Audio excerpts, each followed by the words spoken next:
2026 did not arrive, it happened quietly. There was no moment when wealth visibly changed hands, no announcement that the rules of money had been rewritten, no press conference where someone stood at a podium and said that human judgment had officially been removed from the future of capital. Markets still opened every morning, charts still moved, founders still pitched, and investors still spoke the familiar language of vision, instinct, and conviction.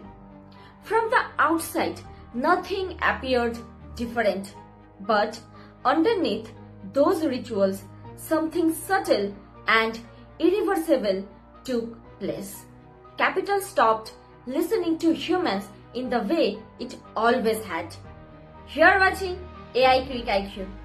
For most of modern economic history, wealth was shaped by people. Bankers decided which businesses deserved loans. Ventures capitalists decided which founders were worth betting on. Fund managers chose which stocks to hold and which to abandon. These decisions were often biased, emotional, inconsistent, and unfair. But they were at least traceable. Someone made the call. Someone could be questioned. Someone could be wrong. Wealth distribution, even when cruel, was still human. That era is ending. Not because humans suddenly failed, but because money began moving at speeds no human nervous system can follow. Today, markets react in milliseconds. Supply chains shift in real time. Consumers' behavior changes hour by hour. Opportunities appear and disappear before a human analyst finishes reading a report. In that environment, intuition becomes friction, emotion becomes delay, bias becomes inefficiency, and inefficiency in finance is punished immediately. AI does not hesitate, it does not excite it, it does not panic, it does not fall in love with stories, it does not believe in charisma, it follows signals.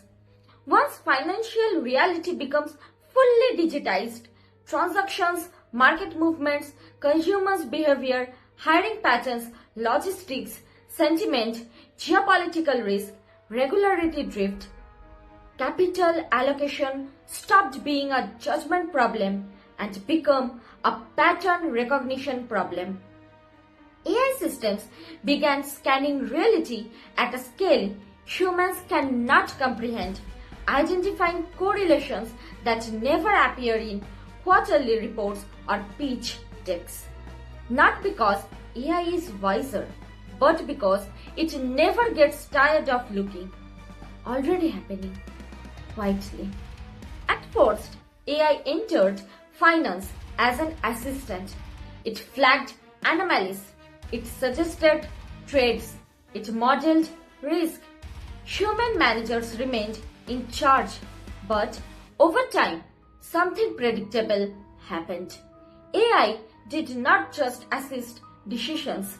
It outperformed them. Not once, not occasionally, repeatedly, consistently.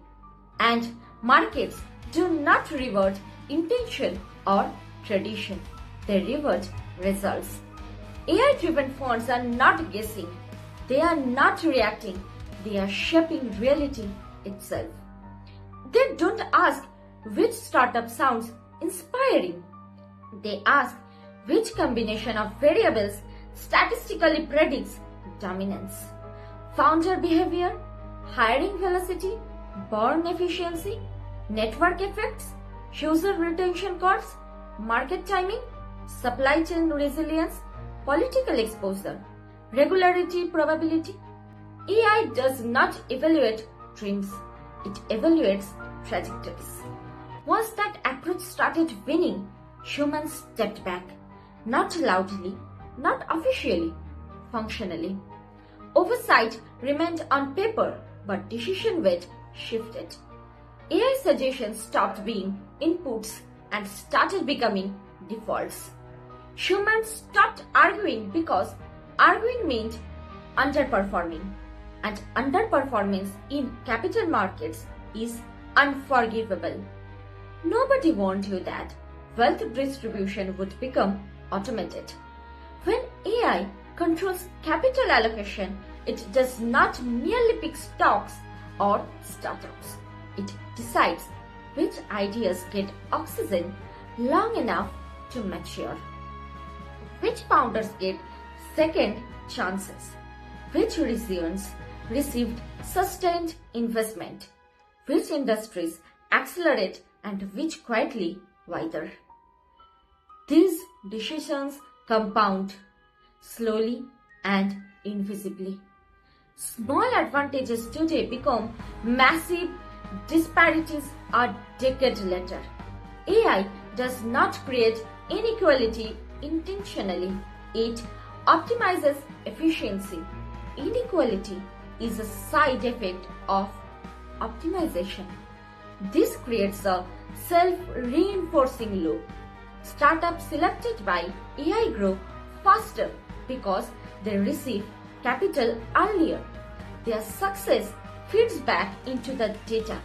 The model becomes more confident in similar patterns. Human-led ventures that don't fit those patterns struggle to raise money. Not because they lack potential, but because they lack predictability. Innovation shifts away from creativity and toward legibility. The question stops being, is this idea good? And becomes, does this resemble past winners closely enough? Wealth stops being a reward for risk-taking and becomes a reward for pattern alignment. For individuals, this shift is almost impossible to see. People still believe hard work, timing, and luck determine success. But behind the scenes, AI systems are ranking opportunities constantly. Careers, investments, businesses, regions, even people. Risk profiles are built from spending behavior, financial discipline, decision timing, stress responses, and long-term consistency. AI does not decide who deserves wealth. It decides who is statistically likely to generate returns. That distinction does not matter once capital listens. Over the next decade, wealth will feel increasingly predetermined, not by fate, but by forecast. Those inside the winning patterns will accelerate rapidly, often without understanding why. Those outside will slow down just as quietly, confused by doors that never quite open. No one will send a rejection letter from the future. No one will explain that an algorithm filtered them out years ago. AI will not announce who gets rich. It will simply make it obvious afterward. Think about that before you scroll.